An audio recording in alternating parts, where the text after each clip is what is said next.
Hi, everyone. Welcome to week 6, sheltering in place in our real estate market. Hi, my name is Joe Kehrig with the Kehrig Real Estate Team. And again, thank you for joining me now. We're in our 6th week of sheltering in place. We've seen some changes in the real estate market, but we've seen a lot of things stay the same. First off, as always, be safe. Our thoughts are with you and your loved ones. And please know that the Kehrig team, the entire Kehrig team, is here for you. If you need anything at all, just let us know. We've delivered a lot of hand sanitizers. We've delivered even toilet paper, run errands for our clients. So if there's anything you need, my information will be here at the end of the video. Again, as always, God bless the real heroes. That's the number one thing we've really come out of here is the fact who our real heroes are. Obviously, as always, the military, the first responders, but the doctors and nurses, the grocery clerks, the truck drivers, the farmers.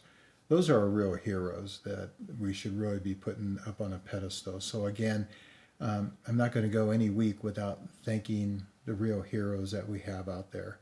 And again, I like to always update the interest rates. Interest rates have been staying pretty steady, from 3.25 to 3.75. Some jumbo loans are a little bit higher. And again, the market is tightening up like we talked about. Chase obviously is tightened up on their jumbo loans, both with their credit scores and their money down. Fannie Mae, Freddie Mac, FHA has tightened on their credit scores, where it used to be you needed a 580, now you need around a 640. So again, that's just because there's not as much money. The Fed is pumping money into the secondary money market, but certainly you don't have all the private investors that are buying. So the banks are tightening up for a couple of reasons. One is there's not a lot of money to buy these loans once they package them on the secondary money market. And two, they're concerned, if this thing goes on, that people won't be making their payments. Though, as we'll talk about later on, I'm not too worried about foreclosures. As we talked about last week, 53.8% of the people have 50% equity or own their home outright. That's probably in all those graphs that I showed you last week on why this is not 2008, that's got to be number one. Do you know how many people in 2008 had no equity going in? So when the market dropped 10%, there were so many people that were upside down. The market always corrects. In my 42 years, I've seen corrections, and it might be 10%. Well, if people have 50% equity in their home, and it drops 10%, no one's going anyplace. But if they have no equity in their home and it drops 10%, and they weren't able to qualify for the loan when they got it in the first place, but they just got a funny money loan, or what we used to call ninja loans, no income, no job, no assets, they're going to run, and then obviously it's going to make it drop more and more, like a building caving in on itself. And so, but that's not what we have now. And I'm not going to repeat all the graphs that we had before, but certainly don't expect to see anything, from 2008. And we'll get into it a little bit more in the video. Governor Newsom did come out and speak again today. Again, very vague. All he basically said is if these arbitrary lines are met, he'll make a decision the first week of May. That's one of the bothersome things, is because I think he's done a great job, and I think he's saved thousands of lives. But, we do have to start getting in work. I used the example last week, 1.2 million people die in their cars, but we still go out and get in our cars. But we got to do it smartly. Just like here, we got to get back to work, but we got to do it smartly. In the real estate business, there's not going to be open houses and broker tours, for a while. And we're going to be sanitizing houses even once this market opens up a little bit more. So again, we need to, there's a balance. One of the things that I'm really struggling with is seeing the sides that people are taking. You are, completely out of bounds if you even talk about wanting to get back to work. And then there's obviously all these protests that people not practicing good safety, social distancing, out there protesting in Sacramento. And I think that there's a middle ground. And, I saw this graph when you look at it, and this is kind of where I am. Believe it or not, it's okay. You can be all three. Number one, we can take the COVID-19 seriously. We should take it seriously, and we should practice social distancing, washing our hands. And as I heard someone said, which is probably the best thing, is the fact that you walk around as if you have it. So you keep your distance, you wear the mask. You know, in Contra Costa County, masks are required now if you go out. So again, it's okay that, we take it seriously. But on the other side of the coin, there's also a circle that says people are very concerned about the impending economic devastation. And if this goes on, it will be devastating. Where I think that they can start, as Governor Newsom said a week ago, not flip that switch on, but start like using like a dimmer and getting people back to work. And hopefully he does. Hopefully that does happen. And then the third thing, people worried about expansion of authority and government policies. Obviously there's, a lot of people out there that aren't for the government control. Like I said, I'm kind of in the middle. I don't want, the government to control our lives totally. But at the same point, what they did this last thing saved obviously thousands and probably tens of thousands of lives. So there's a balance, and you can actually be in all three of those circles. And when they intersect, I think that's me. That's how I feel. There's a sound way. We have to be concerned. We have to be care for those people that are in the risk groups. But at the same point, we need to get back to work, slowly but surely.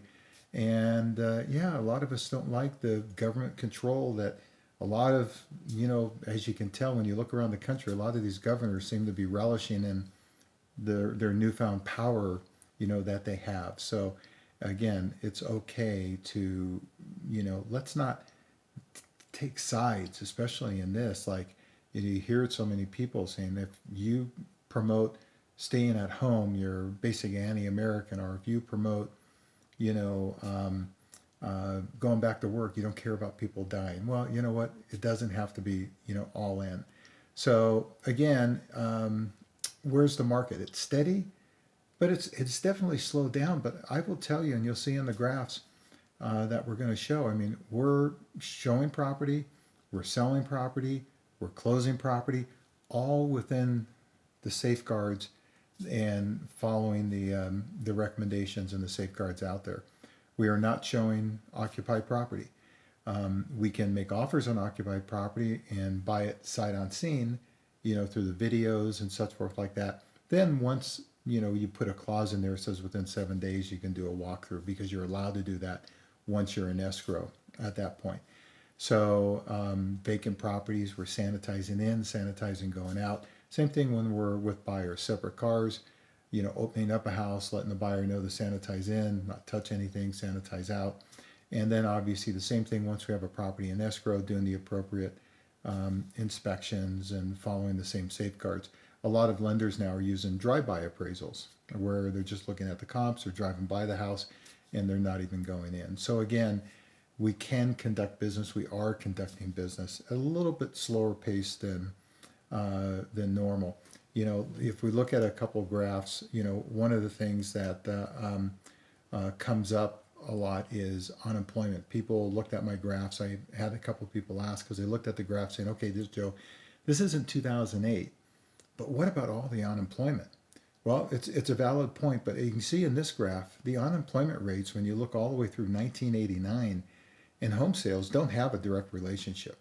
When unemployment's high, it doesn't mean home prices are going to sell. When unemployment drops down, it doesn't mean their sales go up or down. So there's no really direct correlation, to unemployment and real estate values. And when you look at what the experts are basically saying, when you look at this graph, in the Great Depression, when you look at unemployment, it dropped all the way up to almost 25%, and it took 12 years before it went up to where it was in the beginning.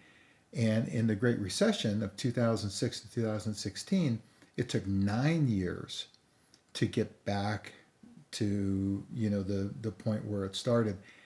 And in this latest one with the COVID-19, they're expecting within 2 years we'll be back, because remember, before going into COVID-19, we were at what they would call full employment. which means that anybody who wanted a job, basically there was a job out there for them.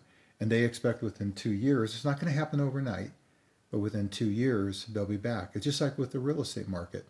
You know, it's slowing down a little bit now. And what we're going to do is, we're in the second quarter now. Third quarter, we're going to see more homes come on the market. It will take a little while to absorb, especially the higher price homes. Under $1 million, I mean, it's hot now. It's going to be hot, 2 months from now, 6 months from now, because that's entry level housing in the San Ramon Valley. But again, when you look at the graphs, you look at Danville, and this is really surprising. Danville went up from 47 to 52 pendings. You can see their active properties went up a little bit too, but not a huge amount, from 67 to 74. But you saw 52 pendings, and when you factor in the 13 closings, I mean, there was about 15 plus sales in Danville last week. That was huge, because remember, we just went to have, only a few. So buyers are starting to realize, hey, there's some values out there. You're not going to steal any properties. I have clients call me saying, hey, Joe, what about foreclosures? There's not going to be the foreclosures like 2008, because people have equity. There's been so much built up. You'll see one or two, but I'll be honest with you. If you're seeing one or two foreclosures right now, like what we're seeing, it has nothing to do. People were not making their payments years before the COVID-19. So with Danville was very strong. A lot of pendings, last week. When you go to San Ramon was pretty much even. You saw the pendings drop down, and when you factor in the closed sales, it pretty much stayed. I think there was one pending, and then you can see obviously there was an increase in active properties, which we're going to start seeing. And so when people feel comfortable going out there and looking again, the real key is going to be looking at the absorption rate. How fast do we see things burn off? Well, like I said, in the lower range, there's not going to be a built-up of inventory. They're still selling as they hit the market right now. There's a ton of cases out there where we're still seeing multiple offers. I track every single day, and I look at the sold properties. And all the ones closing now are selling at asking price, a little bit below asking price, or over asking price. Again, there's some good deals out there, but there's no steal. So if you're a buyer looking for the bottom, yeah, if I was a buyer, I'd be in the market right now. I wouldn't feel rushed, but I would definitely take advantage of the market as it is right now, because there's a lot of properties out there that you can pick up at asking, maybe a little bit below asking, that would normally be getting multiple offers that you'd be bidding for. Blackhawk, actually showed a couple additional pendings this week. When you factor in the sold properties, there were 3 pendings, and last week there were 0. So that's a very good thing. And you see because of that, the activity, the active properties actually dropped down a little bit. Alamo, same type of thing. There was just, one pending, I think, last week in Alamo. You saw, the actives go up just a little bit. So Blackhawk and Alamo are slow but steady. You're not seeing any big, increases in active properties or big increases in pendings. Just staying slow and steady. And that's kind of overall for the market, except for Danville this week, that we saw a lot of pending sales. It's just kind of staying slow and steady. I would definitely, if I was a seller, I would be out there in the marketplace today. There was an occupied property that ended up getting 4 offers that I saw, and ended up selling over asking price. So again, I will tell you, it's nothing more than like a normal market. If the home's overpriced, it's not going to sell, especially in today's market. But if you're priced competitively, you'll sell. And we're showing the homes through virtual tours, through walkthrough virtual tours, through Matterport, through drone photos, and through our own walkthroughs and virtual open houses. So if you have any interest, please feel free to reach out. As always, or if you need anything at all, forget the real estate part of it. Because of our business, we do have to be out and about a little bit. So if you need anything, please feel free to call 925-487-6838 or joe@kehrigteam.com. Again, overall market slowing down, but still steady. Sales are still happening. If I was a buyer, I'd be a buyer. Not feel rushed, but I would be a buyer looking for not steals, not foreclosures, because that's not going to happen, but looking for fair deals that you don't have to overpay for something. If I was a seller, I'd be out there and getting my market exposed. my home exposed. People are concerned about, well, what happens if it stays on the market for a couple of months? Well, you know what? You take it off the market, you relist it as a new listing, you reset the days on the Zillow, on the internet, and you're no worse off than if you just had the home on the market right now. So, as always, be safe, take care. As we always tell our kids, may God bless you and keep you safe. May God bless the United States of America and the world, because we're all in this together. Thanks again for this week, and please feel free to reach out with any questions, and we'll see you next week.